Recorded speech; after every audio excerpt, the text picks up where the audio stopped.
These going on. Oh yeah. Uh, all right, there goes the notification. So yeah, we on with a new video, man. What's going on, everybody? Back with another Conscious Approach video. My name is JV Wins, joined once again by my boy Dogon SS. Few things percolating throughout the stratosphere that we wanted to talk about, try and discuss what's going on logically, consciously, what's going on in the streets. So first up, there's a few topics in the sports world that we wanted to hit on, and then we also wanted to talk about one of our, hot girl summers in the street currently in the music industry, Doja Cat, because she's receiving some interesting attention in light of some Instagram social media thirsting that she was put on blast for engaging in very embarrassing fashion. But before we get to that, we want to talk real quick about some of this sports stuff, man, because some of this stuff is just amusing at this point. So, obviously, if you follow sports, you know what's going on with the Lakers. Brief history, real quick. During the offseason last year, LeBron James very famously advocated to get Russell Westbrook onto the Lakers. I think anyone who knows anything about basketball was wondering why he would do that. From a play style standpoint, their styles did not necessarily fit. And the whole thing combined with Anthony Davis not being reliable because he is injury prone. I think it is fair to say that is the rhetoric on Anthony Davis's career, even going back to New Orleans. He's always been an injury prone guy. But Anthony Davis's injuries combined with an inept roster from a skill and fit standpoint, and LeBron also getting hurt himself throughout the course of the season at various points, led to the Lakers not even making the playoffs. So now there's all this hoopla about getting rid of Westbrook because he doesn't fit. Apparently, everybody believes LeBron runs the team, not management. Supposedly, the Lakers are in serious talks about getting my good buddy Kyrie Irving, and Russell Westbrook is apparently involved with that. So the reason why we wanted to talk about this real quick is because there was a Lakers Summer League game a few days ago, and both Westbrook and LeBron were at the game, but they were sitting on opposite ends of the court, and they did not associate with one another at all. And all of the talking heads and the opinion shows were talking about how all of these people went up to say what's up to LeBron while he was at the game, but Russell Westbrook kept his distance. And it was noticeable that Westbrook stayed away from LeBron. And so now everybody's making a big deal out of whether there's some beef going on between the two of them, because if the Lakers are trying to get rid of Westbrook, it is at the behest of LeBron. And so there's some shakiness going on there. So that's the background on that. LeBron, Westbrook, drama, beef, Lakers, Kyrie Irving is even ancillarily involved, blah, blah, blah. So did you have any, was there anything that you made about that particular situation? There just seems to be a lot of loudness and drama when it comes to the Lakers, and it's just kind of aggravating. Yeah, it's a lot of drama and stuff like that with the Lakers and LeBron. So when LeBron goes to the Lakers, it's just bone on bone. There's all kinds of friction going on. So with this situation here, I really feel like it's overhyped for sure. I feel like the opinions not the opinions, I guess the perspectives that people are trying to say, oh, maybe it's this or maybe there's. I mean, yeah, man, these guys clearly them not sitting, next to each other and them being in the same arena and knowing that they're both there and then them going out of their way not to converse. I wouldn't read more into it than that. But of course, talking media folks and stuff like that are going to say, oh, they don't like each other, it's this or that. And hey, man, it was a wild little situation over there. But honestly, I feel as though I'm looking in LeBron's direction. I'm not blaming him, but he's a grown man. He's a big man, and he knows right from wrong. And I'm really expecting him to actually, hey man, that's how he feels, but I'm gonna go over there and bury the hatchet and be the bigger man. But he didn't do that. I'm not mad at him, but I feel like he'd be the one that would actually, go in that direction. But how you feel about it? Yeah, LeBron has, and one of the things that has always annoyed me about LeBron, amongst others, but one of the bigger things that's always annoyed me about LeBron is he is intentionally passive aggressive. So he is able to, and it's kind of, he has perfected the art of being passive aggressive to the point in which the media will never side on the opposing end of his passive aggressiveness. So whatever he decides to do, the very pro LeBron media is always going to give LeBron the benefit of the doubt. When in other situations, if other players were being passive aggressive in that same way, those guys would get criticized for being passive aggressive. But because it's LeBron, it's like, well, he's doing it for this reason, and therefore we need to give him the benefit of the doubt. Like last year, LeBron wanted Westbrook on the team. And why? I don't know. That didn't make any sense. But the reason why it's a story now is because last year at Summer League, they sat next to each other. And they were palling around and making jokes and laughing and doing all of their stuff that they do. And now all of a sudden they're at opposite ends of the court. And it just looks weird whenever you juxtapose it to what was going on last year. But I just kind of feel like LeBron is a mad scientist. I think LeBron orchestrates everything. And he gets to play the denial card because he knows the media will give him the benefit of the doubt. So if someone were to ask him, yo, are you, involved with making moves to get rid of Westbrook from the Lakers? He would just say, no, I'm a player, and I don't know why y'all keep bringing that up because the Lakers run the team, and I'm a player on the team. I give my input when asked, but otherwise, I'm just a guy on the team. But in reality, he is actually pulling these strings, and he just passive-aggressively lies about it. And, somebody like Westbrook, who himself can have a rather explosive personality and is not passive aggressive at all, he probably reads the tea leaves and he's just saying, well, I'm not going to embarrass myself publicly by going at LeBron. Rather, I'm going to distance myself and wait until the dust settles. If I'm still on the Lakers after the dust settles, then so be it. And if they trade me, then so be it. But I definitely think that there's something to make of it. But I think that what is to be made of it comes from LeBron's end, quite frankly. But, he'll never get criticized for it because like I said, the pro LeBron media will always give him the benefit of the doubt, even when he's being passive aggressive. And I think in this instance, it's classic LeBron passive aggressiveness. Now I want this guy gone. You need to make this happen, but I'm also going to benefit from plausible deniability. So it's classic LeBron in my estimation. Yeah, and real quick, I just feel like these guys, both of them. I said LeBron initially, but both of them. I feel like both of these guys are in this space of being grown men, having families and stuff like that, and being of a certain age and having certain responsibilities. I'm pretty sure giving back to the community and other things like that. So these guys have a lot of wisdom between the two of them, and for them to behave that way, it's disappointing. It's not a big deal, but I'm disappointed that they gave the media something to talk about.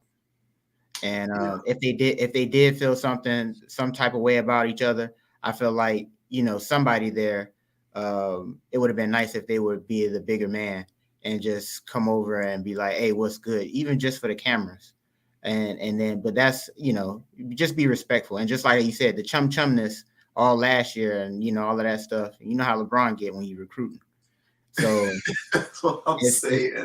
Yeah. So with all of that, and it turned sour pretty damn fast. So, but I mean, we saw those turnovers. We don't have to say more, but it's a wild situation. Yeah, I mean, this is it is what it is. LeBron has a history of alienating teammates whenever he feels as though they are no longer beneficial towards his end goal, which is being universally recognized as the greatest player of all time. So, yeah. So, it is. I mean, I'm not necessarily castigating blame. Yeah. In any regard. And I do agree that it would have been good for the both of them, at least for the sake of public appearances, to be like, yo, what's good?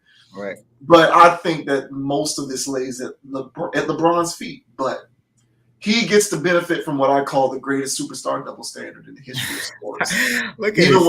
Even when things don't go out, even when things don't work out based on something that he orchestrated, he'll never actually incur the criticism for it. for it. He'll always be able to sidestep that. And I think he knows that. He's very aware of it, which is why he's so calculated. Like he is a calculated mad scientist type person. Oh yeah. But everybody thinks that he's this benevolent soul, and he in my like the opposite. So I'll leave it at that. It's whatever with LeBron, man. You know how I feel. We have a whole other video talking about how I feel about LeBron. But all right, so next up we're gonna talk about KD. So KD requested a trade from the Brooklyn Nets. This is another weird situation. Like he's in year one of a 4-year deal for like $200 million. And so he's asking for a trade. And apparently it has something to do with the fact that the Brooklyn Nets did not want to give Kyrie Irving everything that he wanted. I don't really know. Like this whole thing to me is just weird. And so now there's all of this stuff going on with KD and who's a good fit. And, you know, he said that he would like to go to Phoenix. He would like to go to Miami. Naturally, the media is running wild with scenarios that would make sense for him to end up back in Golden State. Steph Curry was asked at a golf tournament whether he would like to play with KD in Golden State again, and he said, "No, I think what we got is good. I think we got a good, solid foundation." And so, obviously, the talking heads are reading the tea leaves on that and making it seem like Steph doesn't want KD or there's some kind of issue there, like we don't need you around anymore. And meanwhile, this is going on 2 weeks of KD requesting a trade. And I'm just kind of looking at the whole thing saying, how the hell did we get here? Like, y'all are supposed to be the next iteration of the modern NBA super team, and James Harden shows up, goes away.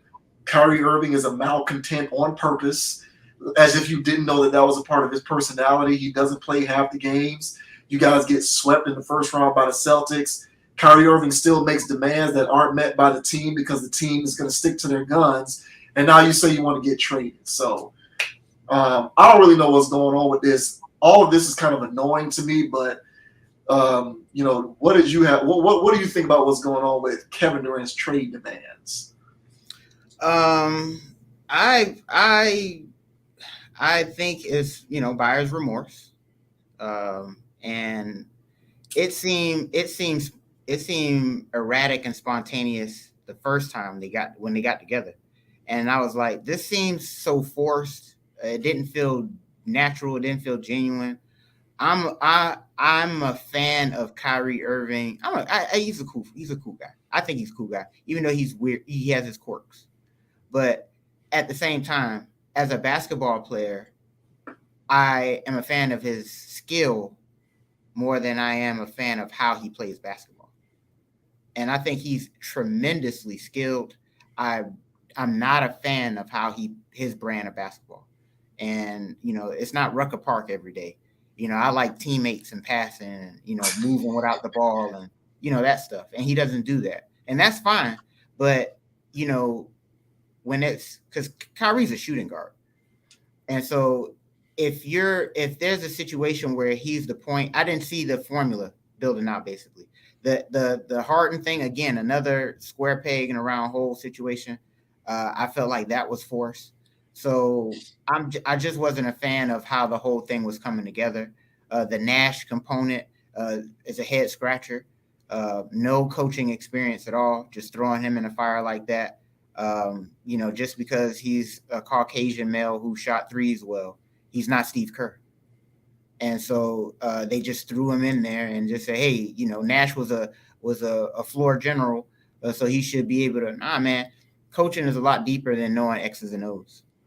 So that whole situation just doesn't look right. Him demanding a trade, I'm not surprised in this day and age of instant gratification and, hey, this ain't working for me. And now with the certain teams, basically the salary cap is not even a real thing anymore. You can just do whatever you want. So KD is honestly probably pioneering team hopping at this point, a new breed of it of, I signed a big deal, but I won out after a year. So, that's how I feel about it. Yeah, quick with the Steve Nash component. Mm-hmm. Steve Nash is the coach of that team because Kevin Durant and Kyrie Irving insisted on that. Yeah. So if you want to lay that at the feet of anybody, it's those guys. It ain't the Nets or the owner, or that was those two black players No, no, I saying, know. yeah, Yeah, I know, but they put that's what I'm saying. I don't. The race thing is not a thing. I yeah, just said that they just found this guy. I mean, yeah, yeah, they look alike archetypically or whatever. yeah, But yeah, but it's a situation where they put that whole team together. yeah, they So did. it's their Yeah, fault, and yeah. the whole thing just don't make sense. So Well, you know how I feel. I'm a big believer in body of work. So I judge a person's circumstance based upon their history. So let's look at the body of work of everybody involved in the situation, real quick. So Kevin Durant was in Oklahoma City for what, 8 years, 9 years. mhm. He led the league in scoring a bunch of times, scored a lot of points, put up numbers. They went to the finals one time, lost to the Heat 4-1. Other than that, they didn't really excel much beyond that. And, they had, Westbrook and Harden. Harden came off the bench. But, for the most part, outside of 2012, where they went to the finals, Kevin Durant was a guy who was universally lauded as exceptional as an individual basketball player. However, they failed to reach the mountaintop. Whose fault is that? Who knows? People say that there was no leadership. Kevin Durant has publicly stated he doesn't care about being a leader. He just wants to be a principal contributor to a championship formula. And, that's okay because not everybody should be. Not everybody is supposed to be a leader.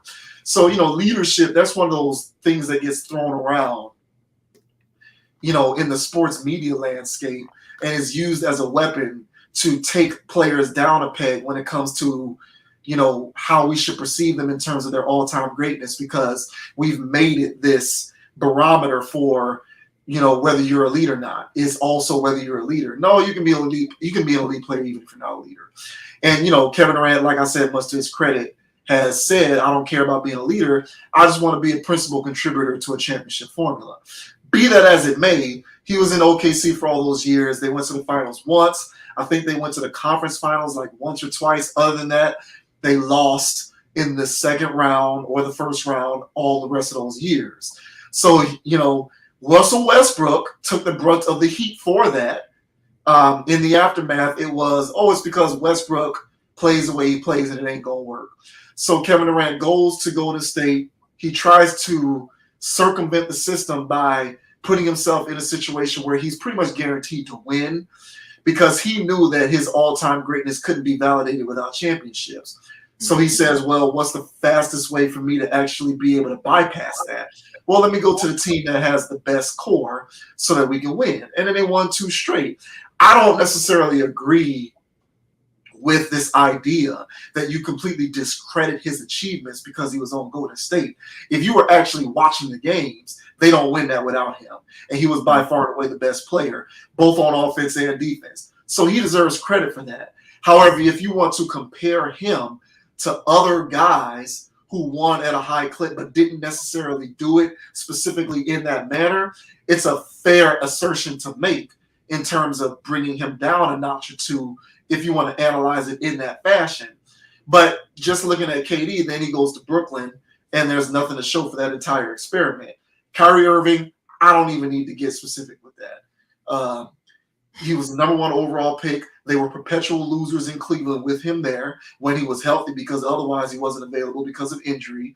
LeBron shows up. They win 1 championship. And then Kyrie Irving decides that he doesn't want to be second fiddle, goes to Boston. They underachieve. Then he decides he's going to leave after saying that he wants to be in Boston to get to Brooklyn with KD. Once again, they underachieve. The book is out on that guy. I don't need to go anymore with Kyrie Irving. His skill is one thing, but there's a difference in terms of how you implement his skill within the framework of an organizational structure is a completely different thing. And I just don't know that he necessarily fits. He's actually more like Westbrook than we realize because Westbrook works best when he's the best player on a bad team because then he gets to run roughshod with his style of play. Kyrie Irving is similar. I'm pretty sure if you put Kyrie Irving on a team with no other great players, he will excel, but the team will underachieve. That's the book on him. James Harden is a gimmicky player. I don't care what anybody says. He puts up all of those points in Houston, and those things to me were a facade. It was a fallacy. He got to the free throw line a lot, initiating contact on fast breaks. He scored a lot of points with his gimmicky step back three, which the rest of the league is caught up with. The referees are no longer calling those fouls where you create the contact after you jump up for a three.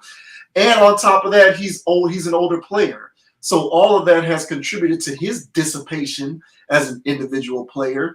And he was always, to me, gimmicky. So when you put all of that into a blender, what it amounts to me is a mixture of inconsistent guys who are emotionally volatile, but don't necessarily fit within the ideal of what it takes to win at a high clip from a championship standpoint. And it hurts for me to say that because I used to be a guy who was KD is better than LeBron. But at this point, I think the book is out on that because of the way some of these career moves have played themselves out. And so, when it comes to his trade demands, I just think that it's a manifestation of his emotional volatility, and him not being able to make the correct decision up front. You've met somebody like that, like a guy who makes, or anybody who makes sort of a rash knee-jerk decision to do something without really thinking it through. And then when it doesn't work out, in retrospect, you say, man, why didn't it work out? Well, it's because you didn't really think it through. Yeah. You didn't really think the Brooklyn thing through. You just did it irrationally because you wanted to remove yourself from Draymond Green and Golden State. Well, this is what you get when you don't think it through. Same thing with the rest of these guys. They think things, they make irrational decisions, don't think them through. In retrospect, they regret the decision, and then they want to reconcile that by making yet another rash decision by demanding trades. And this is what you get as a result. The only thing that I will say is I hope to God he doesn't end up on the Miami Heat. I don't want him here. Please. Why? I don't want him. No, I do not want another sideshow. I dealt with the Heat sideshow for 4 years with LeBron. I don't want another Heat sideshow. Take that shit to Phoenix. I don't want him on the Heat. I don't like the mercenary stuff. What are we going to do? Sign him to a 1-year deal for $100 million with an option to opt out, and then he's going to opt out and be a free agent, and he guts the franchise? I'd rather not deal with that. Like, we were in the doldrums for 2 years after LeBron because of that BS. Like, I'm not in the market for that. If we're going to get into the market for a marquee superstar free agent, give me a guy like Damian Lillard or give me a guy like Giannis, somebody who you can sign to an extended deal, and you can pretty much rest assured that he's going to play out his contract. And there's not going to be issues with either other players, teammates, coaches, or some kind of situation where he decides he wants to get traded or opt out of his deal so that he can go somewhere else and test the waters. Keep him out of here. I don't know. Pat Riley is probably never going to watch this video, but I don't give a damn. I'm saying this. I don't want him here. Keep him away from the Heat. I don't want that noise. And that's all I got to say. Well, the thing is, hold on now. Now, this is not, he's a sideshow, but he's not LeBron level sideshow, bro. It will become that. It will become that. It will become that. I don't know about that. He was not LeBron level sideshow before Golden State. Westbrook took the blame for that, how that played out. When he got to Golden State, they won 2 in a row. And then after that, it was him and Draymond Green yelling on the sidelines, him disrespecting Steve Kerr. In the press conferences after the game, he would mock some of Steve Kerr's sound bites and some of the things that Steve Kerr would say after the game was over. Stuff like that gets played out in the media, and now you got Get Up and First Take and Undisputed and all of these shows talking about KD and Steve Kerr or talking about KD and Draymond Green. I don't want none of that. And I feel like, given the history of his career, it's almost a guarantee that it will happen in some way, shape, or form. I don't care what anybody says. I got you. I'll still sign up for that. He's no different. I mean, I'll still sign up for that. Once he gets into the culture and Udonis Haslem gets his hands on him. And that's no shade to Haslem. I love him. And for anybody out there that be disrespecting Udonis Haslem, all right, you guys do not understand. You must not understand his role on that team. And so you remove him off our roster 5 years ago, our record. I mean, I don't know how many losses we would have had because his presence is not there. So I feel like once if KD came to the Heat, it'll be a thing where it's Miami already, and then so he's there. It's gonna be a sideshow. I agree with that. But look, bro, we need weapons, and I'm sorry, bro. There's weapons. You need artillery. You need artillery. They out there. So my thing is, if the Heat stumbled into the finals, we would have been falling in there. And the way that Golden State was just so oiled, they would have just beat us off of endurance. And so once we get to that final apex part of, man, we're always in the Eastern Conference Finals, and I'm happy about that. But the thing that's going to push us over the top is that, that guy that can get 35 plus. And Butler was getting 40. But my thing is that guy that can get 35, 40, like in his sleep. And so I that's why I would be intrigued, and I would do the mercenary thing just for a crack at least one or maybe two rings in a 4-year span. I'll take that. I don't disagree. I just would rather a different mercenary. KD just comes. Okay. I'll say this. Here's what I'll say. In fairness to Kevin Durant, I just, the problem, once again, it's the body of work thing. Like every team he's played on, there's been this dust up. And at a certain point, you have to look at the common denominator. That's all I'm saying, bro. Like, look, objectively, all I'm saying is look at it objectively. Yeah, I'm looking. Oklahoma City, dust up. Westbrook. Was that him or Westbrook? I don't know. We just talked about Westbrook. That's not my point. My point is there was a dust up that was present, and he was there. There's smoke. I'm looking at it's the common denominator thing. I'm not saying he was or was not responsible. What I am saying is he's in a lot of misunderstandings, and there was a dust up. He's in a lot of misunderstandings. I'll give you that. Golden State probably has, along with Miami, and you can throw other teams in there, other franchises like San Antonio. If you want to talk about culture, what organization has a stronger one than that? And yet KD was there, and it was a dust-up. And that was after they won. They won 2 straight, and there was a dust-up. And honestly, Draymond Green is the Udonis Haslem for their team.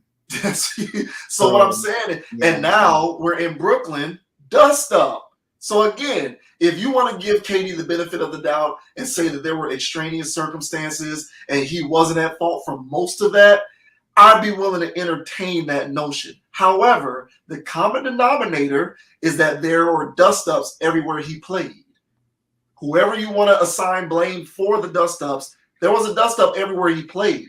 So if I, being the logical person who looks at consistency and body of work, he comes to the Heat, I cannot assume that there will not be dust up. That's all I'm saying. And so my thing is, Damian Lillard just signed with Portland, and I think that was purely for the money because he knows they ain't winning. But there's give me Giannis. Give me Giannis. There's not going to be dust up with that. Ain't happening. Bro. I'm just saying that's what I would prefer. Give me. Even give me a guy like Kawhi Leonard. Kawhi Leonard is perpetually injured, but at least there's not going to be a dust-up. Now, in part, that's because he has no personality. But nevertheless, there's not going to be a dust-up. So just give me something that's not going to be a dust-up is all I'm saying. His lack of availability is so frustrating. I know if he could be healthy in the playoffs, he would be. And he turns it on in the playoffs. But, man, I'd be so frustrated when people be paying so much money and you know what I'm saying? And it's no knock on him. I mean, people get hurt, but it's just I can't put nothing. I don't know. He's perpetually injured. Yeah, I get what you're saying.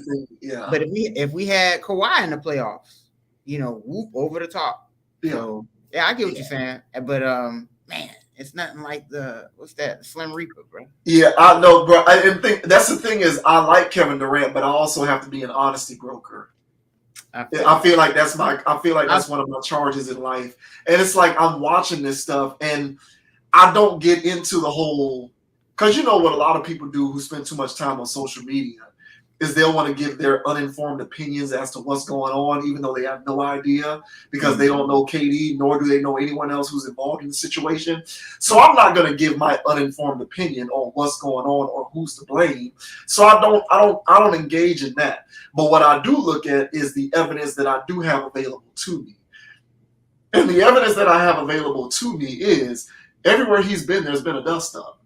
And it's sad for me to say that because I like Kevin Durant. Again, I was somebody who screamed to the mountaintop, give me Kevin Durant over LeBron. And I felt like my Kevin Durant over LeBron stance was affirmed when they beat Cleveland head to head with everybody playing. So when Golden State was fully loaded and Cleveland was fully loaded, when they played that second time, and Durant was guarding LeBron head up, and they beat them, they swept them.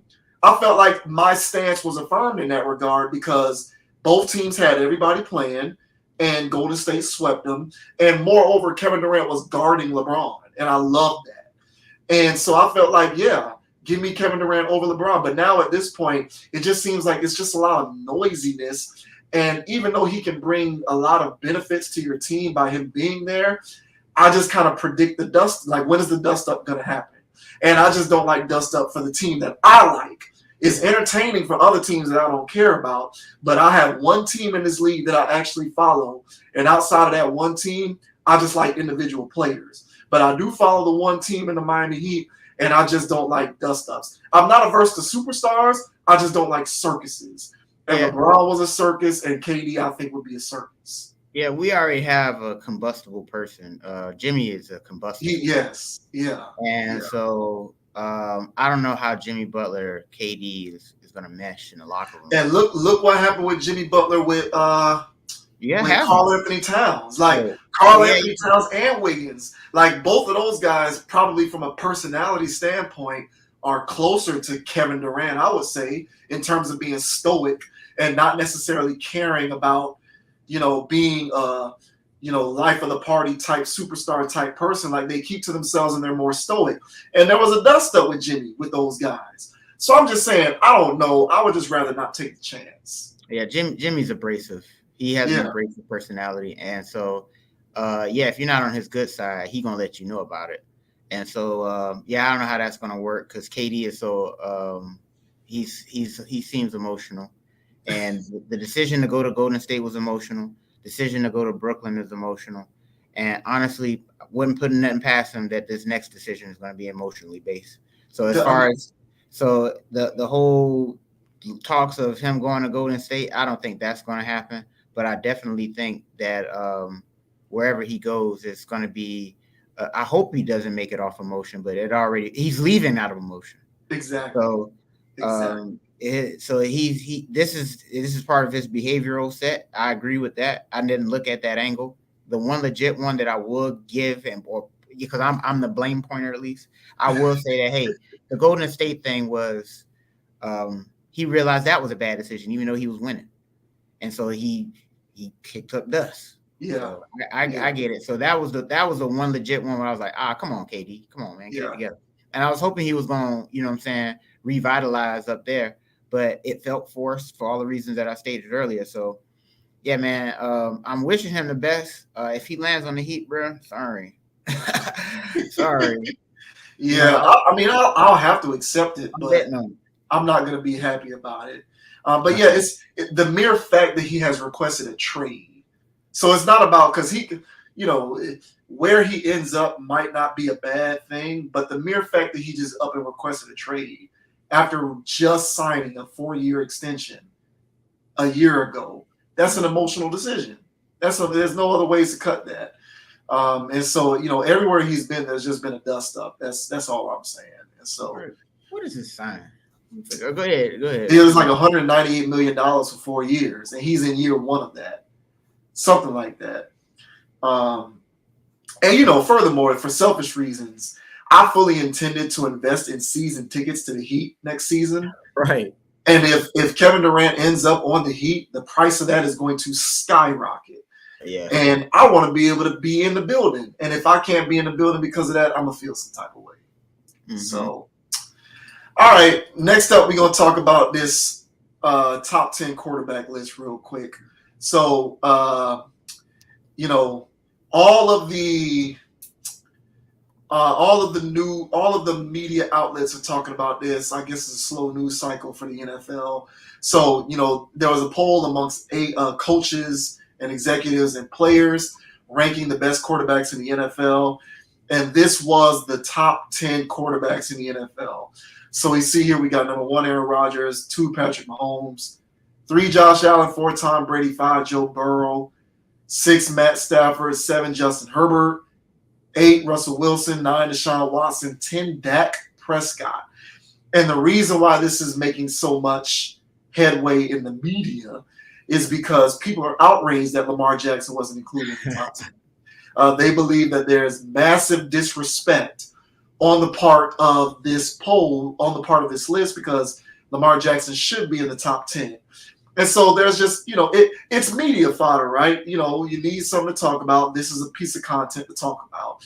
And so it's all about, you know, dissecting this list, analyzing it, you know, talking about Lamar Jackson. Why is he not included? Who do you remove if you're going to include him? Is he really a top 10 quarterback? The merit of the list in totality, so on and so forth. So we figured we would offer some 2 cents into that since we're on this sports kick. What did you make of the list? And the Lamar Jackson thing, I guess. So I'll address the Lamar Jackson thing first. Okay. So as far as the Lamar Jackson thing, I do feel like that's the media fodder there. I feel like that's them trying to find something out of this. Ooh, yeah, Lamar Jackson. Oh, this is basically what it is passive aggressive race baiting. And so they're not going to overtly say that, oh, let's find some race baiting stuff. No, let's find the athletic, fast black quarterback that everybody thinks is good, right? Oh, Lamar didn't make the list. This is perfect because now this could be some type of weird racist thing, right? Who knows? Why are they blackballing Lamar? And so they have this angle where they're trying to play this up. My whole thing is, why'd you pick Lamar? There's other young quarterbacks that could have been on this list that didn't make it. You know, I'm not a David Carr advocate. You know, I think he's okay. But at the same time, you know, some Raiders fans might be like, hey, well, why aren't you talking about Derek Carr? You know, can't think of nobody else off the top of my head right now, but this is and Colin, not to cut you off, but the only person who I saw who brought up David Carr was Colin Cowherd, who is one of the few people in the media who actually is, you know, I'm not trying to turn this into a media bashing segment, but Colin Cowherd is one of the few people who I watch and listen to who makes sense most of the time. Mm-hmm. The rest of these people out here are just gas bags with an opinion. But Colin Cowherd is actually he's a pretty smart guy. I'm a fan of his stuff. Yeah, and he was the only one who mentioned David Carr. Well, I mean, Derek Carr. Yeah, but sidebar, that boy be whipping the ball. And, you know, and so honestly, I really felt like we'll see what he does with Adams. But that boy, he be whipping. So we'll see what happens. But I don't think he should be on this list. But, you know, people might have something to say about it. Honestly, I don't know what the criteria was for this thing. So I would like to hear your opinion on some of these things. But I don't, you know, I think Deshaun Watson shouldn't be there. I don't know why they threw him in there. Because if he's really on this list, he should be up there. He should be past Joe Burrow. So I think he's well, Joe's pretty goddamn good. That boy, he's better than Justin Herbert. He is. Right. He's better than at this point, you would have to. I would have to agree with that. Yeah. Yeah, and I think he's better than Matt Stafford too. So if he's on this list, he's better than Matt. If you put Deshaun Watson on the Rams, whoa. You know what I'm saying? So Matt Stafford's good, but So my thing is, I don't know why Deshaun's there. If he is there, I feel like he should be a little higher. I feel like they just threw him in for some talk. But overall, I think this list is pretty solid. But again, I don't know what they're basing this off of. I guess throwing ability. But I don't know, man. How do you feel about this? How do you feel about the list and the Jackson stuff? Okay, so I didn't that angle that you brought up with Lamar Jackson, I actually didn't think of that. That's actually kind of interesting. Because you know what, to be honest, looking at this list, if it wasn't for the inclusion of 8, 9, and 10, Russell Wilson, Deshaun Watson, Dak Prescott, Patrick Mahomes he's undeniable. So I don't even though he's black, I don't include him. Right. So if it wasn't for the inclusion of 8, 9, and 10, I do think that like the media would have at least subtly introduced a race component into the conversation by excluding Lamar Jackson. Totally. So I think that's actually interesting. I didn't think of that. So that's actually something for me to ponder. I honestly didn't think of that. Mm-hmm. But I mean, first of all, right out the gate, let me just say that lists are stupid. I hate lists. They're dumb. However, they do provide for content to talk about. But outside of the fact that they are sources of content, lists are stupid as hell. They're stupid because they are entirely subjective. Like you just said, what's the criteria for ordering this? Like all we know is that it was all we know is who was actually polled in this. And it was league executives, coaches, and players. Other than that, it's just so we know what they think, and they think these are the top 10 guys, and they don't think Lamar Jackson is top 10. So if you have a problem with Lamar Jackson being excluded from the top 10, you need to go to the people in the NFL because that's what they think. That ain't what fans think. That's not what social media thinks. That's what coaches and people who are involved in the NFL think. Now, me personally, I think a lot of this boils down to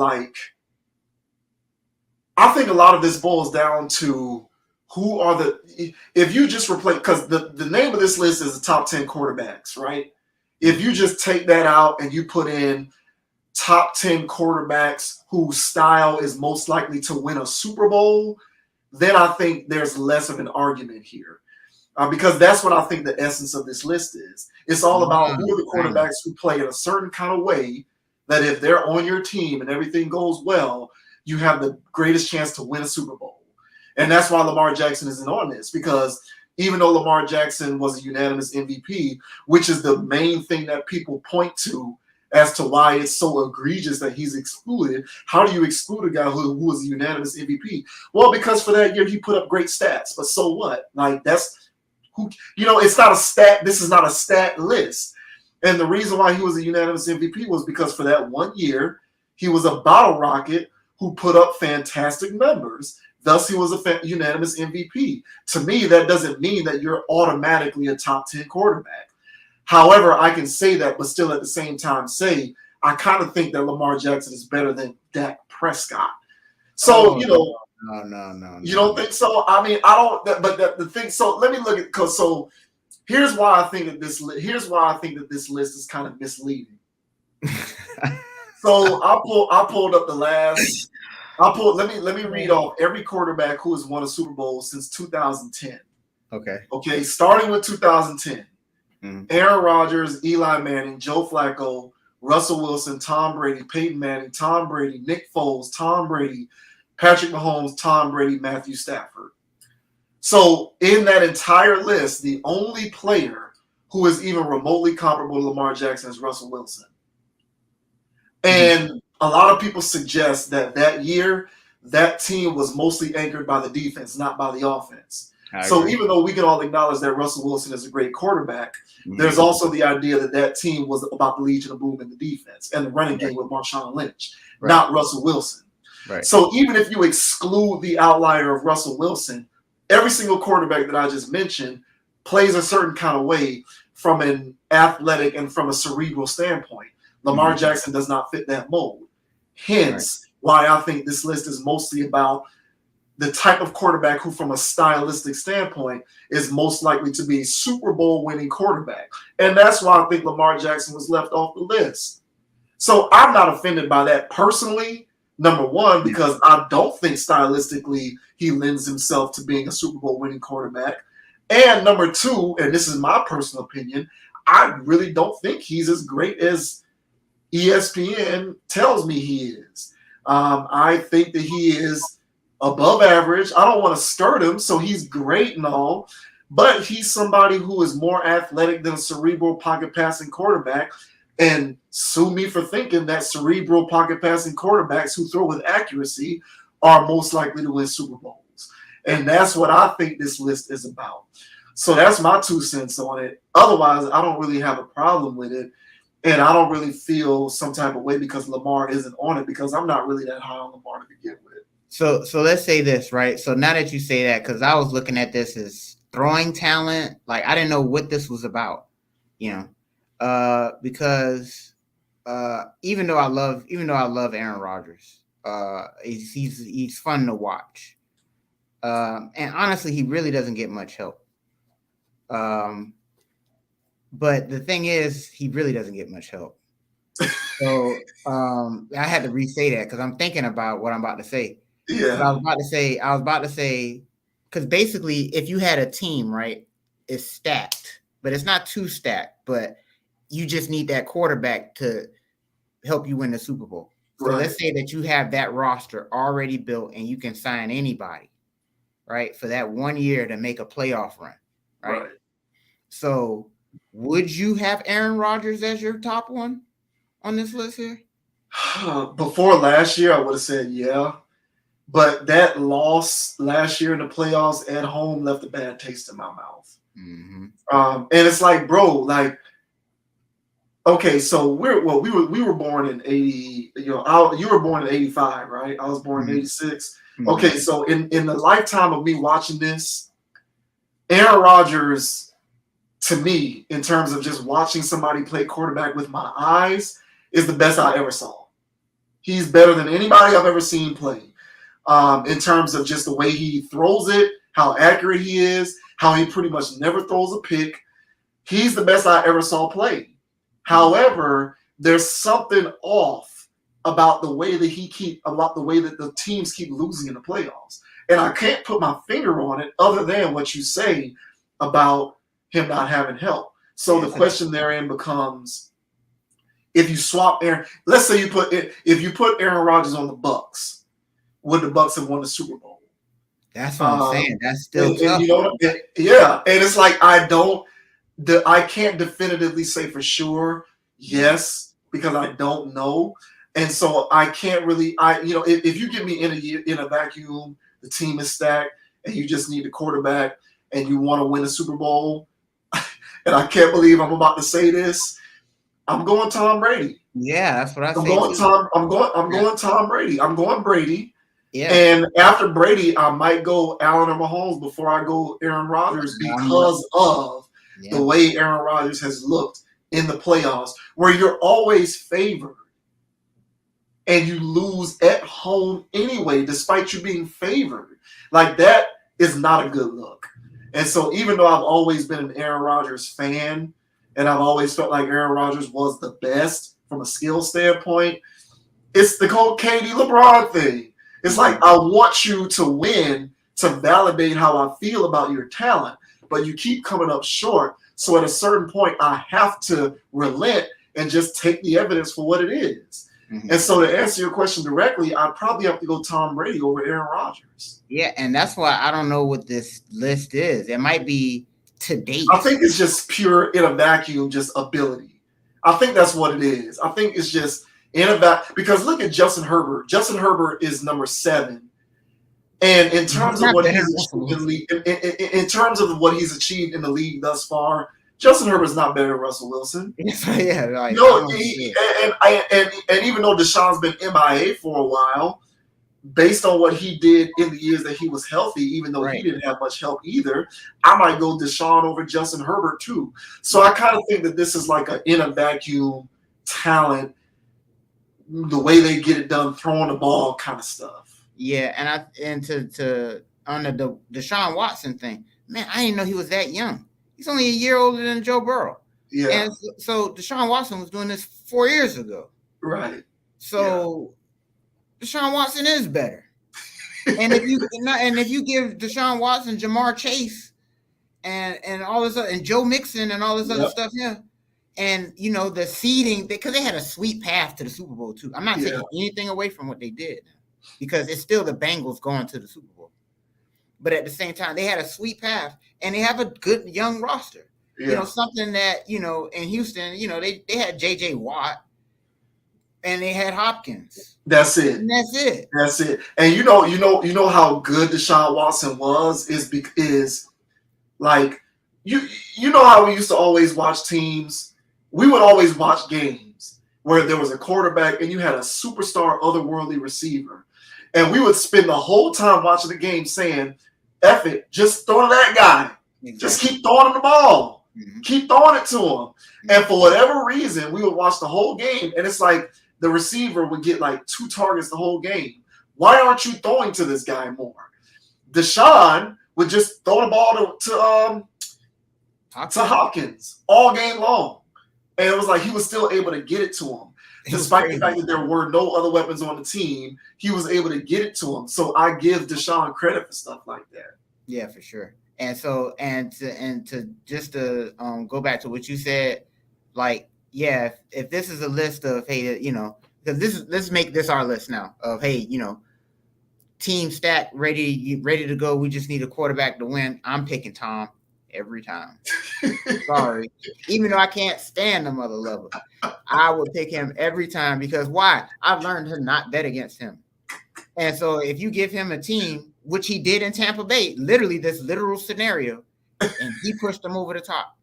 Yeah. I would hot take this and say Josh Allen. I will hot take that, Josh Allen that. At least in this top tier here. I would say Josh Allen over Mahomes. I think Mahomes is a great arm talent. I think he's a gamer himself.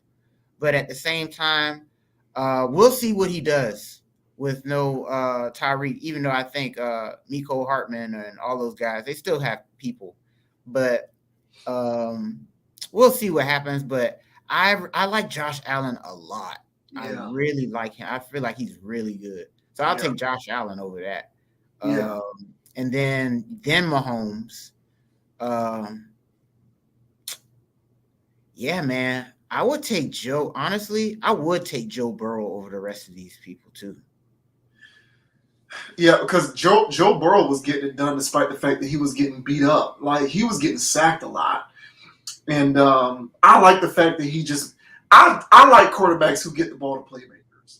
Yeah, and he does that very well. Get the ball to your playmakers. And so the reason why I like Joe Burrow is because he said Jamar Chase is a cheat code. I'm throwing Jamar Chase the ball. I hate it when I'll have to sit here and watch these quarterbacks not get the ball to playmakers. And I don't want to hear shit about scheme or the opposing defenses, because you don't think opposing defenses are scheming against Jamar Chase? Exactly. Like, of course they are. But somehow, some way, Joe Burrow can still manage to get the ball to the guy. Now, some of that has to do with Jamar Chase, because he is, in fact, a cheat code. But he ain't the only cheat code in existence. Exactly. So it's like, get the ball to the playmakers. And so that's why I like Burrow. I was always a fan of Stafford personally. I felt like he got a raw deal in Detroit because I used to watch their games, and he got the ball to Calvin Johnson. He got the ball. Calvin Johnson retired early because he got the ball so much that he was just getting pounded all the time. But he nevertheless got the ball to the guy. He got the ball. Yeah. He got the ball to Cooper Kupp too. And it didn't matter. You know exactly who it was going to. And he still got it to him. It was like a big ass bomb too, like at the end of the game. And I was like, are you kidding me? Who else was he gonna throw it to? And he still got it to the guy. I always like Matt Stafford too. I've always rooted for him, so I was glad that he won last year. Matthew Stafford was my the way I felt about Andrew Wiggins this year winning the NBA championship. That's how I felt about Stafford last year. Like, I'm just glad he got that, because I watched his games, and I used to watch him and say, this guy is not the reason why they're losing. Yeah, He's throwing the ball to the playmaker. You got the defense giving up a zillion points a game, and they suck on special teams. This is not this guy's fault. Get him out of Detroit. So I just felt like he had a raw deal. But the rest of this list is whatever to me. To me, Justin Herbert, that's a bit premature. But again, I feel like the line of thinking with this is just in a vacuum, quarterback throwing, arm talent, accuracy, ability. That's what I think this is. Yeah. And that's why I think Lamar Jackson is not in there. However, I will say I kind of feel like Lamar Jackson isn't top 10, in my opinion. That's my opinion. I don't think he's top 10. So that might be controversial to some. If you want to say that he's still better, if you want to say, yeah, well, if he's not top 10, then neither is Justin Herbert because he's better than Justin Herbert at this point, fine, and get rid of Justin Herbert too. I don't care. I just don't think Lamar Jackson is top 10. Nah. But yeah, that's pretty much how I think on that. Yeah. So revised list one real quick. So swap Aaron Rodgers and Tom Brady for me, and swap Josh Allen and Mahomes for my top 5 there. And I more or less do not disagree with that. But I don't think Lamar belongs on this list. I think he's just a gamer. He's not. He's a gamer who plays quarterback. Yeah. And so it reflects in his stats and everything else that, yeah, man, he's just out there wielding the team to wins. I don't know how sustainable that is. So that's why I wouldn't want to build a franchise around that. So yeah. Listen, man, like I said, history and body of work. I read off every quarterback that won a Super Bowl since 2010. And I could have gone back even further. Point me a quarterback who has been on a Super Bowl winning team that played like Lamar Jackson. And it's no slight towards the guy. I'm just pointing out the facts. I'm just stating the history of what's happened. So I'm not trying to criticize him or anything like that. I'm just saying the history of the league suggests those guys tend to not win Super Bowls. If he keeps throwing the ball like that, and if you watch Lamar throw, you know what I'm talking about. It's a lazy throw. He can get it there because his arm is so flick of the wrist, and he just depends on that. And it's just not mechanically right. And so it's a jumper that got him through high school and college. That's great, bro. You're in the pros. You gotta set your base. You gotta have a right fundamentally sound throwing motion. And he neglects it. So that's why he has so many, passes sailing and stuff like that. And he's banging his helmet. Damn, I missed that. And it's like, yeah, bro, you didn't set your feet. And so when he decides to get that together, then yeah, he can, come further up this list. Because as far as arm strength goes, he's up there with Josh Allen and Mahomes in my Yeah. So he just need to get it together. Yeah. No, yeah, I've seen him fling it crazy. Yeah. But that don't mean everything. I mean, what was the guy who was a bust? He was the number 1 overall pick. He got drafted by the Raiders. Russell. Jamarcus Russell, yeah. He could sit on his knees and throw the ball 80 yards. Yeah. And where did that get him? Mm-hmm. So, but yeah, I've seen Lamar Jackson throw the ball a real pretty spiral, a very far long distance. Mm-hmm. But yeah, you got to be able to plant. You got to be able to throw with timing and accuracy. Right, bro. All of that stuff matters.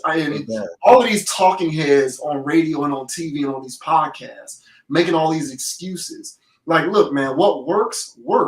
If you're not accurate and if you can't zip it in there with accuracy and timing, it's just not going to work long term. It is what it is. Certain things about this game remain unchanged, and that's one of them. That's why Tom Brady can be a zillion years old and still effective, because he's accurate as shit and he anticipates his throws. Exactly, bro. It's not hard. Yeah. It's not. And that's my thing. It's like Tom figured it out, and so somebody else can. And it's just like, and then you just sit there, watch him pick teams apart, and he's doing these timing throws and all this other stuff, and it's just like, hey, why can't anybody else do this? Yeah. Yeah, it's baffling to me, but hey, kudos to Tom, because I put him number 1 on my list, so he should be happy about that. Yeah, as much as it pains me to say, man, kudos to Tom, man. All right, so next up, we're gonna close out talking about Doja Cat. Mm-hmm. So Doja Cat recently hit up individual who's an actor on the television show Stranger Things. So Stranger Things is a popular show on Netflix. Don't need to get into the history of that. But there's a guy who is on the show Stranger Things. His name is Noah Schnapp. She hit up Noah Schnapp via Instagram because she wanted Noah Schnapp to tell his co-star, whose name is Joseph Quinn, to hit her up because she's interested in him. And so this guy, Noah Schnapp, took it upon himself to put that exchange on the internet because I guess he felt as though it was going to be entertaining. And it ended up being embarrassing for Doja Cat because Doja Cat kind of got perceived to be, somebody who was thirsting after this guy on social media. And so because it's embarrassing to be outed as a thirster publicly, she wanted to set the record straight. And she felt as though the best way to set the record straight was to do an IG live video in which she was explaining what was going on and how she felt about the fact that Noah Schnapp put their exchange on Instagram and how she didn't appreciate that. She didn't appreciate Schnapp outing him out. So we'll go ahead and play what she had to say and then give our 2 cents on the whole situation. But hopefully you're recording this so that I don't have to do it. I tried to make a TikTok, like a 3-minute TikTok, and it didn't work. I had to do it 3 times without cringing, and that was impossible. So I'm just gonna say something right now about the whole fucking the Noah Schnapp thing. I think that,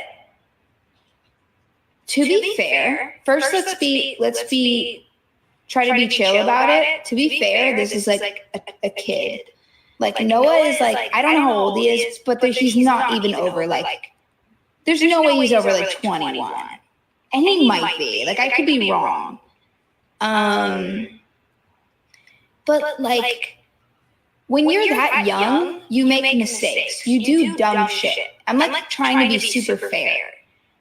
You do dumb shit. You say dumb shit. You fucking fuck up relationships with people. You make mistakes. You're supposed to, so that you're supposed to do stuff like that so that you know not to do it in the future. I did my share of fuck ups so that I don't fuck up again. But the fact that this person, that Noah did that, went and posted a private conversation between me and him, is so unbelievably socially unaware and whack. And you know what I mean? That's borderline snake shit. That's weasel shit. And I'm not saying that encapsulates his entire personality. Noah is not the definition. I wouldn't imagine he is. Maybe he is.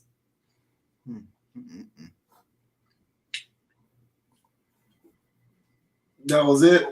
Yep, that's what it cut off. Yeah, so it continued obviously, but that was the gist of it. She's upset because Noah Schnapp put their exchange on blast.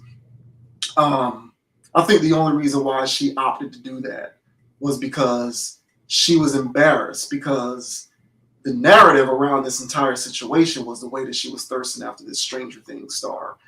And, modern females these days, they want to be thirsted after. They don't want to be outed as the thirster.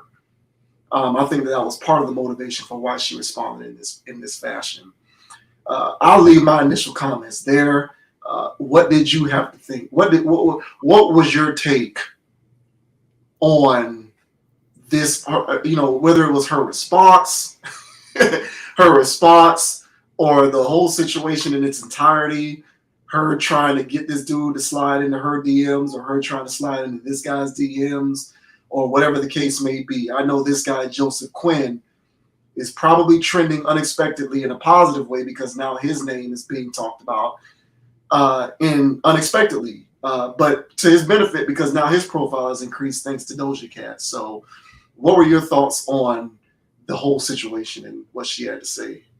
Yeah, so for me, this requires context. So, Yeah. first it's like, oh wait, it's Doja Cat. All right, so I have to go in a different mindset in order to process whatever she's doing or whatever's going on, because when you're dealing with a professional troll, you don't know what to get, and in this situation, for her getting outed like this, I feel like Jit handled it appropriately.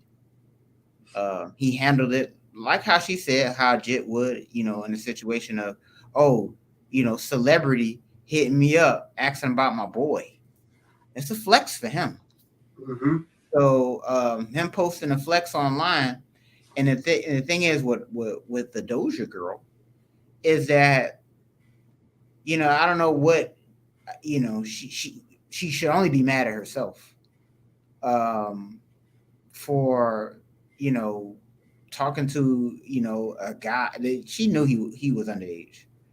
And so talking to this guy to go ask him to, why'd you ask him of all people? Mm-hmm. And so there was a level of manipulation and vampirism going on, and the way that she decided to poach on the younger one there to try to weasel her way in. And I feel like that's kind of whack. But we're dealing with Doja Cat here. So when you deal with professional trolls, they do it on purpose, but at the same time, it is who they are. And if you hear their life story, you'll hear about how they were cutting up in school and trying to gain and garner attention there. And then, they just grow up with those same unhealed parts of their lives. And they now run around on the internet and stuff like that. And they're now a class clown for the world. So the same people that will laugh at the class clown making fun of the teacher or bullying somebody else, it was the majority of the class. It wasn't everybody that, laughed, of course. And I think those people are the ones that look at people like Doja Cat and go, what is all of this? So for the people that are entertained by her trollish nature and stuff like that, it's a new age, it's a new day. So that's what entertainment looks like nowadays. So she's fitting the bill. But honestly, people like this, I really don't treat them seriously. And for her to actually be doing something like this, basically what I'm saying is, I'm not really surprised. So how do you feel about this, at least initially? Yeah, I think this whole thing is a joke. And when I say joke, I don't mean they're joking. I mean this whole thing is a joke. So, woe is me, cry me a river. Let me go on Instagram and defend myself so that you don't think I'm thirsting. Like, if the shoe was on the other foot and there was this famous celebrity who was trying to slide into her DMs, if he came at her the wrong way, she'd be the first person to put that on blast, to expose that guy. Oh yeah. And so I hate these double standards. They piss me off. And you know how I talk about the opposite side of the same coin. Mm. And so we talk often about how the internet and social media is raising people now instead of people being raised by other humans. And so they are being raised into adulthood with a certain degree of social atrophy. That applies to women as well. However, it doesn't affect women as much because for the most part, it's still a man's responsibility to assert himself towards a woman. So a woman can more easily get away with having social atrophy because by the merit of you being a woman, you can just sit there and still receive all the attention from men that you get. Whereas if you're a man with social atrophy, it's going to hurt you more than it's going to hurt a woman because if you don't have adequate social skills, it'll expose you whenever you're trying to actually be out here in the dating world meeting women. Mm-hmm. But women have social atrophy too, and this is an example of that. This is a 26-year-old grown woman who, by the way, doesn't have to slide in DMs because she is rich and famous. And I don't know how, well, let me take away the rich part. I don't know what her money looks like, but she's financially well off. I feel comfortable at least saying that much. Mm-hmm. And she has social notoriety. She does not actually have to get into anybody's DMs, much less a 17-year-old actor on a Netflix show. If she wanted to get this guy's attention, reach out to this guy's representatives and get the guy's phone number. I know how this Hollywood stuff works. I know how this celebrity stuff works. That's all you got to do. But this social atrophy is running rampant, and now people are just trying to cut out the appropriate middleman and reach out to people on Instagram. And when you reach out to people on Instagram, you run the risk of getting exposed. So I have no sympathy for her because, like I said, if the shoe was on the other foot, how many dudes have we seen get exposed on social media by women who like to play up the fact, like, women just like to play up the mere fact that a guy was trying to get her attention. So a lot of times the guy isn't being inappropriate. He isn't being creepy. He isn't being disrespectful. He's just trying to get her attention on social media. And yet and still, these women will still put the situation on blast in order to play it up for clout on their part. How many times have we seen these types of things play out? I was just on World Star a couple days ago. Apparently there's this fitness model who's based in California who put on blast the fact that, Myra from the Fresh and Fit show was trying to get her out to the Fresh and Fit podcast, and he was in her DMs and he said something that she interpreted as slick. And so she felt as though he was being some type of way. And so what did she do? Make it public to embarrass him. Mm-hmm. So I don't feel bad for her. Take it on the chin, because for years, ever since this whole social atrophy thing has become the mainstay, what we have seen is women taking advantage of this dynamic to embarrass men for no reason other than to achieve social notoriety on your behalf. And so now the opposite has happened to you. Suck it up and move on. If you were really about that life and you wanted to get in touch with this guy, reach out to his reps and get his number. You're an attractive woman. I'm pretty sure unless he's in a relationship, he would have obliged.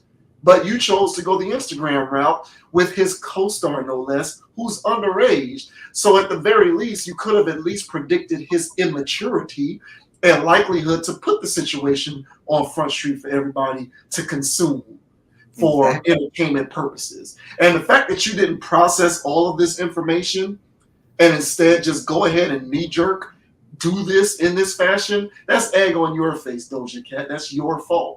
So accept accountability and move on. Good news for you is the way this whole thing is set up to benefit women, you can easily bounce back from this because you'll have plenty of suitors who are after you, and no one's going to care that this happened to you. Whereas if the shoe is on the other foot and this happened to a guy, it could damage his reputation to the point where no woman is going to want to date him. So at least you have that working in your favor. So take it on the chin, move on, accept the consequences, and just do better next time. Yeah, and so she's a professional clown, and so clowns do what clowns do, and this was clownish behavior, and so she had to do damage control going on Instagram Live and talking to her children fans. Yes. I don't know any adults that like her. Yes. And so just talking to the kids that play Fortnite.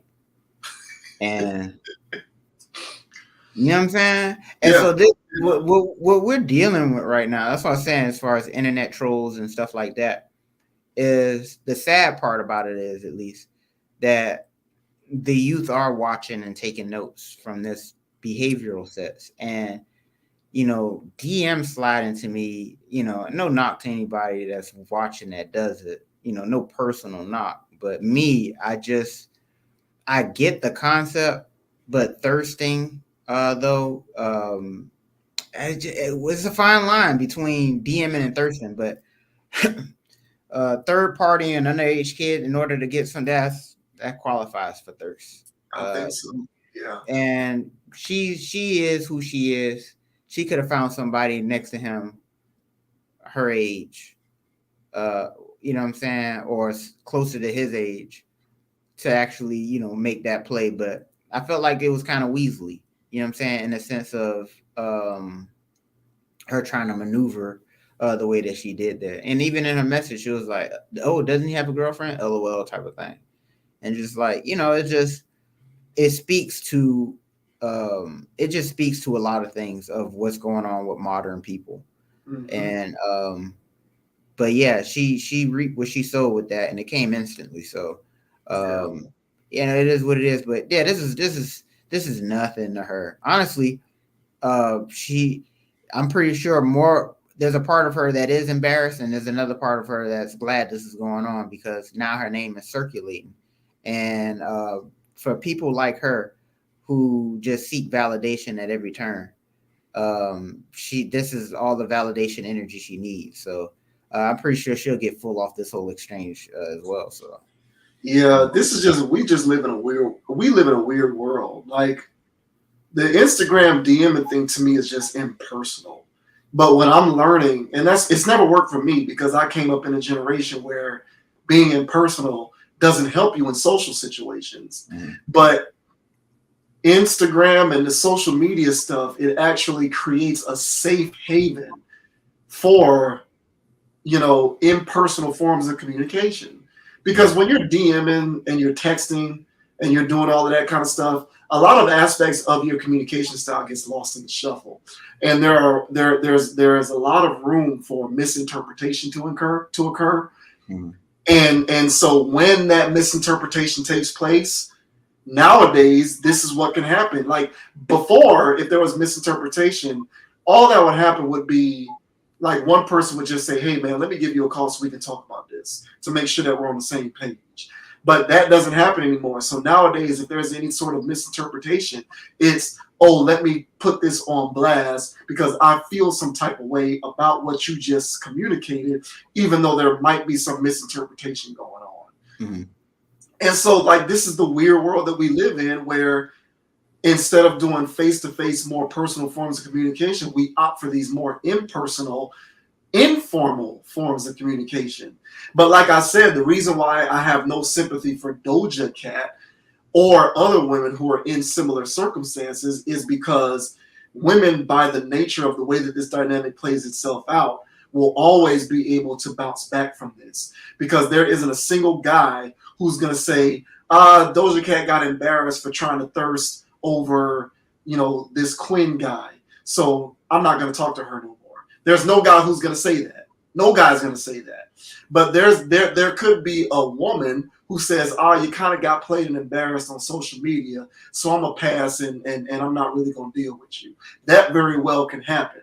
So for that reason and that reason alone, I have very little sympathy for her. And like you intimated, I don't even think she feels embarrassed. I just think that her response is a mechanical response where, because this took place in 22, like we do this sort of thing mechanically, where it's like, oh, they're talking about me on the internet, let me make some sort of response post or video. So she was kind of doing that mechanically, but does she feel like she took a hit as a result? Hell no. And so, even though, she doesn't feel like she took a hit, I can't feel bad for her because she really didn't suffer any sort of consequences. And like the fact that she did this, because like I've heard a few of her interviews in the past, and I've heard her talk about how she has a certain modicum of social anxiety. She kind of talks about it in her music a little bit from a little bit of songs that I heard. Apparently, she's real big into gaming. She was on DJ Who Kid's show. I think last year she was on DJ Who Kid on his Hollywood Shuffle show. They do every Saturday from like 8 to 12. And she was on his show talking about her social anxiety and how she copes with it as best she can. And she smokes a lot of weed to deal with her social anxiety and so on and so forth. I'll bring that up because a person who is socially anxious is more likely than not to resort to Instagram DMing. And so I think that this kind of falls right in line with the way that her personality is set up. Yeah. And then, she's also kind of talked about how she's, apparently she makes frequent appearances in Twitch. So she kind of shows up in the Twitch world, and she's kind of big. I think she's into gaming. Like she likes playing video games and stuff. So this is not something that is abnormal with respect to how her personality is set up. But when it comes to how I am going to react to her response video, you get no sympathy from me because number one, you're not actually suffering any consequences whatsoever because you're an attractive female. And number two, you don't even really buy what you're selling. You're just doing this because you feel like you have to. But otherwise, this is just kind of water under the bridge for her. Yeah, I agree. Yeah, she eats this up for dinner. It's attention. So she eats this stuff up for dinner. It's part of her life force in order to absorb all of this attention that people throw at her. So yeah, she's eating this up. No water off her back at all. She'll be back out there dojaing it in no time. Yeah, And the thing is so for the Doja Cats, the Lizzos, the that's all I can think of. The 6ix9ines, the sensationalist people, in order to do or say anything, in order to get on or get people's attention, but just to go, hey, it's all a joke. It's all all of that stuff, man. I don't get that brand of humor. It's kind of that's after our time. I don't think we got caught on that wave. I think we actually like comedians. So yeah, this day and age where people get this type of entertainment from these people and follow them, and yeah, man, there was a lot of people in that live. Mm-hmm. So it is what it is. This is where the world is going. Man, that is on a I don't know what day that is. A Saturday afternoon, Thursday after. I don't know what time of day that was, but she had a ton of people watching that stuff, and yeah, these whether people can have say whatever they want about the word I'm gonna use, but these are the leaders of the new world, and she is a leader. Look at all of her followers. Oh, my ain't no leader of mine. And look, bro, I'm not talking about your form of leading, Grandpa. You know what I'm saying? I'm talking about, hey, man, it's whatever. People growing up, old heads growing up watching John Wayne. Then other people watching Shaft. Now there's other people out there watching. Our generation is watching. I don't know, comedians. Mm-hmm. And rappers, and now these new kids is watching internet sensations, viral people, and you only go viral in the media consistently by being a pariah, by being somebody that no one wants to be around, and these kids are emulating that energy. It's a pretty wild setup, bro. But this is what a lot of people are engaging in, and then so you wonder why. People wonder why, the youth, they're worried about the youth as far as, where this country is going to go and how things are going. Because right now, video games and everything that they were really introducing with our generation, it is so mature. It is so evolved. It's so advanced. And even when we were coming up, we were struggling with, I know I did at least, I was struggling with playing video games versus going outside. Mm-hmm. And then I still would go outside and play basketball, but there was still a large degree of the time where I was in the house and times I would have been outside had it not been video games. So this whole setup, man, where people were born into this, it's kind of scary. It is, because there is no recollection and there is no space in their mind to know when times were, not so chaotic. Yeah. And so, but yeah, when people like this, like Doja Cat, is leading the new world, yeah, it is definitely a cause for concern. Me personally, I just write her off. And for the people that are entertained by her, if you're entertained by her because you just want to laugh at her, one thing. But being entertained by her because you think she's phenomenal or you think she's this, boy, I don't know. That's not taking the conscious approach. Yeah. Yeah, I agree. I know last year, I forget what the publication is, but Cardi B was named Woman of the Year. And, yeah, what does that mean? So I made a video on that, because I was trying to say, I was trying to kind of dissect. Okay, well, what is the criteria that qualifies one to be considered for Woman of the Year, and how does that factor into Cardi B winning that? And but the thing is, you had a lot of people, to your point about the followers.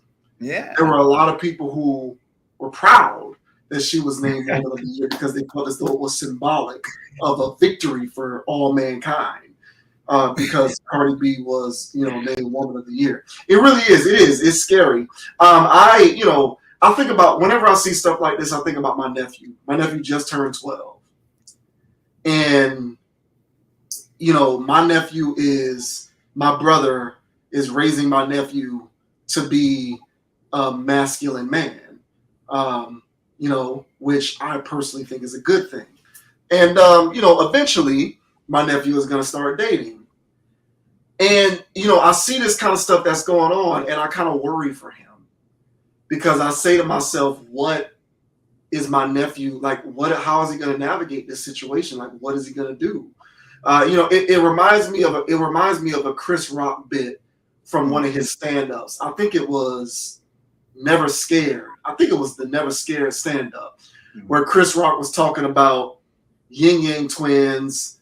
And he was talking about the song that they did with Lil Jon, To the Window, to the Walls, to the sweat drop down my balls, blah, blah, blah, blah.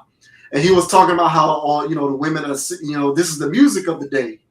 And so he was saying, man, I feel sorry for the men who have to pick a wife out of this bunch.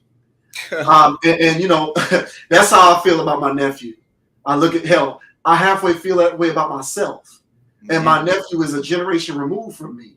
So if I feel that way about myself, I'm definitely concerned for him, because I look at the way this thing is going, and I'm saying to myself, man, I really don't know how he is going to go about. How is he going to pick a wife out of this? Like, how is he going to do? What's going to happen? Are we going to be living in a world where he's going to propose to his girl via Instagram DMs? Like, is that kind of stuff going on? That shit. I'm sure that's happened. It probably has, but it's just like that, it's a weird world, and I just kind of think about him every time, because he's the only nephew that I have. I got other younger, male cousins and whatnot, but he's the kind of one that I kind of keep my eye on the most. And I'm just like, man, I don't really know what you're gonna do, man. I don't know, because it's crazy out here.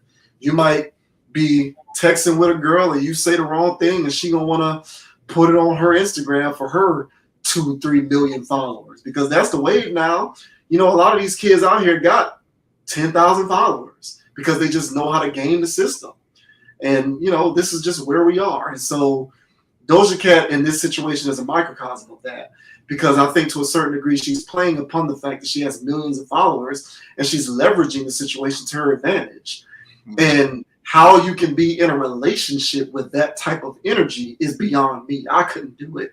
But I guess I'm removed from the generation that is being trained and conditioned, brainwashed, quite frankly, to navigate relationships in that kind of ecosystem.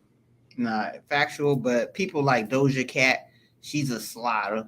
And so whenever you're dealing with women because she was really trying to hook up with bro, because she doesn't, at least for now, she doesn't see herself as getting married or anything serious or committed. So whatever she was hitting up bro for was definitely some, some strange for a little change kind of thing. Yeah, for some Stranger Things. There you go. There you go.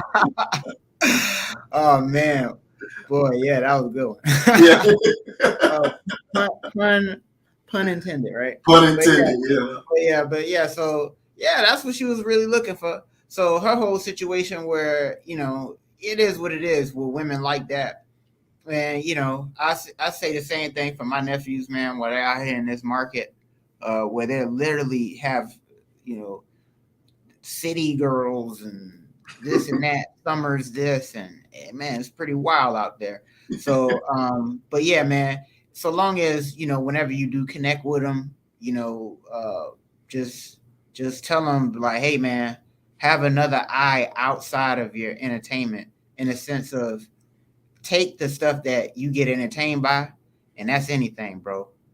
Take those things that you're getting entertained by, and then take a step back from that, and then ask yourself, do you really want those things? Because what you're going to end up doing is you're going to find a way to get there. So what the media does is, since people don't plan, they don't have any goals or anything like that. They just wake up, go to work, or wake up, go to school, or wake up and do this, wake up, do that. They just move. There's other people who do plan or whatever. But what I'm saying is, people don't plan all aspects of their lives.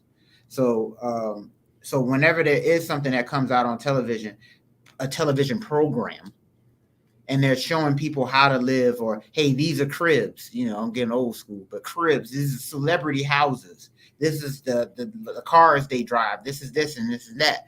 And so once all of these things are out there, now there's this area of, hey, I want to go get that. I got to go achieve that. And then so what ends up happening is, when on their quest of trying to go achieve these things, they step out of themselves, and then they start going down a path that they normally would not have, just to achieve said goal. And by achieving that goal, they're neglecting other areas of their lives that would make it more holistic.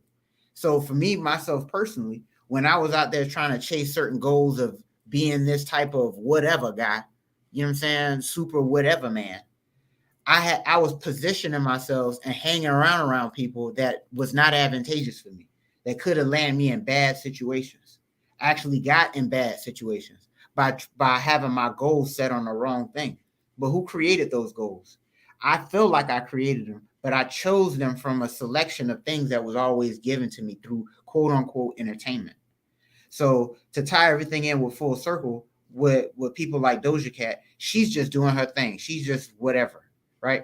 But for all the people that are watching, that are consuming this and taking this in and thinking that her behavior is admirable, what they're going to do is stray off a path that they normally would have been on and start behaving like her. The thing is everybody doesn't have the situation that she has, and by behaving in those ways, you may jeopardize your situation, and God forbid, any kind of way.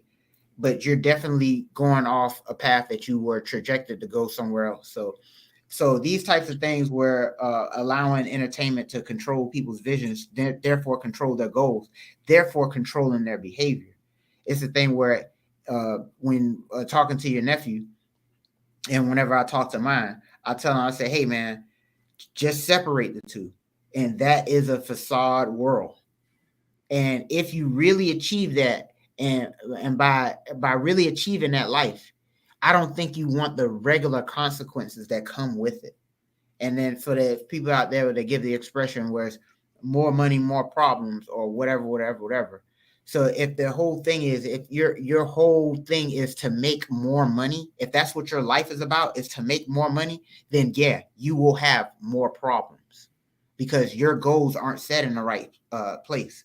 Same thing goes for you trying to achieve a goal that's set in a fictitious type of way. So I think that these situations highlight, at least for me, whenever I'm talking to my niece or nephews or whatever, on like, hey, you see this for what it is. See this as entertainment, but just know that there's nothing admirable about this, because this is not a practical, sustainable way of living.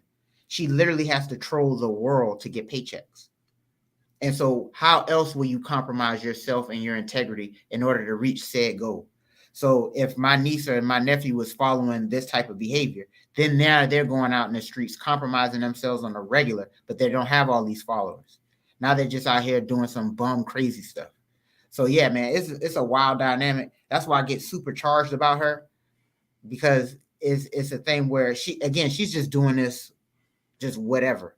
But that's why I don't really respect what she does, because it's hard to respect somebody that is behaving such ways on purpose as a shtick. So, so this situation here, definitely chickens coming home to roost. Not really, because again, like I said, she getting paid. She getting a check out of this. So yeah, that's my final say on that, though. Yeah, I don't think she's suffering any consequences. So it's not really, there are no chickens coming home to roost, because there are no consequences. So and I just think that you know, individuals who aren't susceptible to this have others who are in their immediate cipher to tell them, or rather to teach them, how to filter out fact from entertainment. Yes. But there's just a lot of people who are at the mercy of this because they don't have those presence in their life, and so it's unfortunate, but it's just the way it is. I do think that it is entertainment. But there's no fix to it. I just see it becoming more and more pervasive. So there's just wayward souls who are going to get swept up in the madness, and then there's the fortunate few who are not, because they're going to have individuals who can tell them, hey, take this for entertainment, but understand that it's not actually real life. It's more like an alternate reality. So, but it is what it is with her. I do find her to be a professional troll as well. She's somebody who does get off on the attention from what I've seen.